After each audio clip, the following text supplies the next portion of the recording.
அந்த மாதிரி கேமராவை மூடும்போது கொடி எல்லாம் இறக்குங்க அப்படிம்பாரு. எல்லாரும் கத்துவாங்க, அப்ப அமைதியா இருங்கன்னு சொல்லுவாரு. தன்னுடைய தொண்டர்கள் கூட அந்த பெரிய கூட்டத்துல கூட ஒரு ஒழுக்கத்தை கடைபிடிக்கணும் அப்படின்னு கேப்டன் எதிர்பார்ப்பார். வேற ஒண்ணுமே கிடையாது. இப்ப நீங்க எல்லாம் சைலண்டா கேக்குறீங்களே, இது மாதிரி சைலண்டா வாட்ச் பண்ணணும் அப்படின்னு எதிர்பார்ப்பாரு. ஆனா ஒரு தலைவரை பார்த்து அந்த ஆர்வ மகிழ்ச்சியில கொஞ்சம் எல்லாரும் கத்துவதான் செய்வாங்க. அது நான் நிறைய டைம் பார்த்திருக்கேன். கேப்டனுக்கு அது அந்த ஒழுக்கம் மிஸ் ஆகுறப்ப சத்தம் போடுவார்.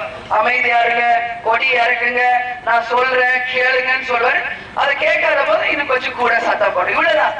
இது பாத்தீங்கன்னா ஜெயா டிவில கட் பண்ணி கிராபிக்ஸ் எல்லாம் சேர்த்து வேட்பாளர் சட்டைய பிடிச்சி இழுத்தாரு, சத்தம் போட்டாரு, அது பண்ணாரு, இது பண்ணாரு, ஒரே பில்டப் தான்.